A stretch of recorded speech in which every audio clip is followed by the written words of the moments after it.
मित्रों नमस्कार।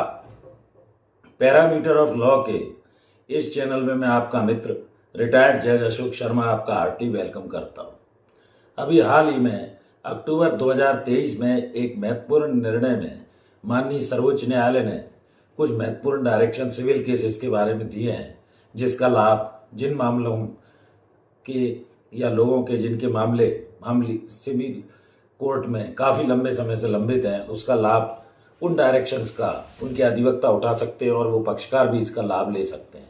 इस विषय पर ये महत्वपूर्ण वीडियो समअप करके मैं समराइज में बना रहा हूँ। वीडियो को शुरू से अंत तक देखें। वीडियो चैनल से जुड़े रहिए। वीडियो महत्वपूर्ण है। चैनल का जो उद्देश्य है वो कानून के प्रति समाज के लोगों को जागरूक करना है, जिससे अधिक से अधिक कानूनी जानकारी का लाभ लोग ले सकें। बहुत सारे सिविल मामले लंबे समय तक, कई पीढ़ी तक कोर्ट्स में लंबित रहते हैं। दो पार्टी रहती है, एक वादी और एक प्रतिवादी। हमेशा विपक्ष का ये आशय रहता है कि जितना मामला लंबा खींचे उतना अच्छा है, क्योंकि रिलीफ लेने वादी या प्लेंटिफ जाता है, डिफेंडेंट उसको लंबा खींचता है। तो विषय, क्योंकि उनका सेल्फ इंटरेस्ट है विपक्षी का, वो लंबा खींचेंगे उतना उनको लाभ रहेगा। 82 में एक मुकदमा सेल डीड के संबंध में सिविल कोर्ट में लगाया गया।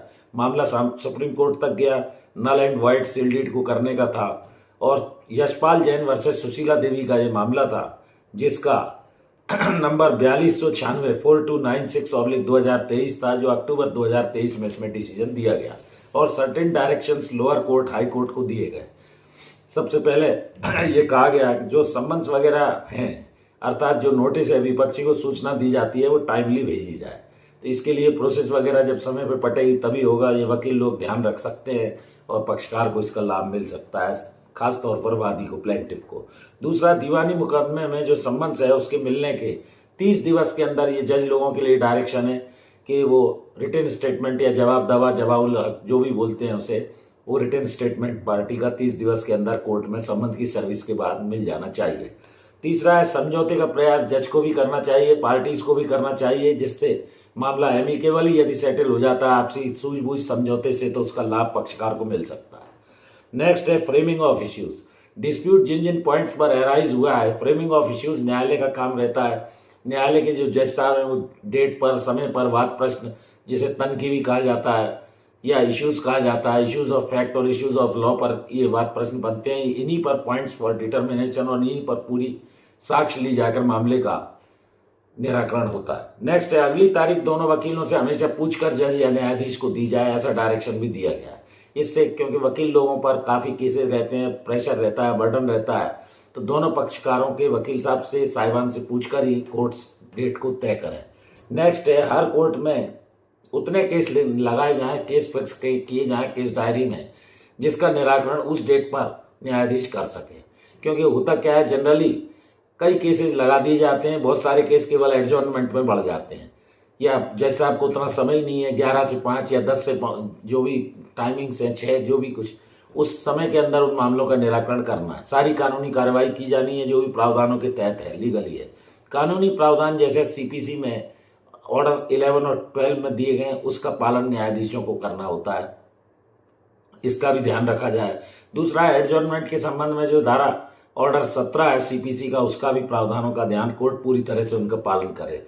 ये डायरेक्शन सभी राज्य के हाईकोर्टों को दिए गए, उन्होंने लोअर कोर्ट, डिस्ट्रिक्ट कोर्ट को दिए हैं, डिस्ट्रिक्ट कोर्ट एंड सबऑर्डिनेट जो भी कोर्ट्स हैं उनको दे दिए हैं। जो पार्टी टाइम मांगे उस पर फाइन, जुर्माना या कॉस्ट के रूप में कुछ न कुछ राशि इंपोज की जाए, जिससे वो उसका पालन करे, कंप्लायंस बेहतर हो। नेक्स्ट है, आर्ग्यूमेंट तुरंत सुन लिया जाए और कोशिश की जाए कि ऑर्डर्स भी समय से हों। नेक्स्ट है, कौन कौन से केस जो 5 साल से ऊपर है, उसकी एक कमेटी हाईकोर्ट के सुपरविजन में बनाई जाएगी, रिव्यू कमेटी, वो अंडर करेक्टिव मेजर्स जो लेकर उस पर पालन करने के लिए कहा जाएगा, जिससे समय से मामलों का निराकरण हो सके। तो मामले के निराकरण के संबंध में ये महत्वपूर्ण सारे डायरेक्शन कोर्ट्स को दिए हैं। इस मसले पर डायरेक्शन के अनुसार जल्दी से जल्दी आप कार्रवाई कराकर अपने इस केस जो मैंने बताया, यशपाल जैन वर्सेस सुशीला देवी 4296 versus 2023 before honourable supreme court का, ये इसका हवाला देकर उस मामले का, सिविल मामले का जल्दी से जल्दी निराकरण करा सकते हैं और डिले होने से बच सकते हैं। तो ये महत्वपूर्ण जानकारी आपको कैसी लगी? मैं छोटी छोटी वीडियोस के द्वारा आपको कई महत्वपूर्ण बिंदुओं को इस चैनल के माध्यम से लाकर अवगत कराने का प्रयास कर रहा हूं। इससे आप लाभान्वित भी हो रहे हैं, बहुत सारे सब्सक्राइबर हो गए हैं। हृदय से, तहे दिल से उनका धन्यवाद करता हूं। एक और अनुरोध, मेरी धर्मपत्नी श्रीमती अर्चना शर्मा का भी यूट्यूब पर एक चैनल अर्चना आरटी आपके नाम से, यदि चैनल सब्सक्राइब नहीं किया है तो कृपया उस चैनल को भी सब्सक्राइब कीजिए, चैनल से जुड़े रहिए, उसके भी वीडियोस देखिए, लाइक कीजिए, शेयर कीजिए इस वीडियो में। यहीं तक, कल फिर मिलते हैं नई जानकारी के साथ। धन्यवाद।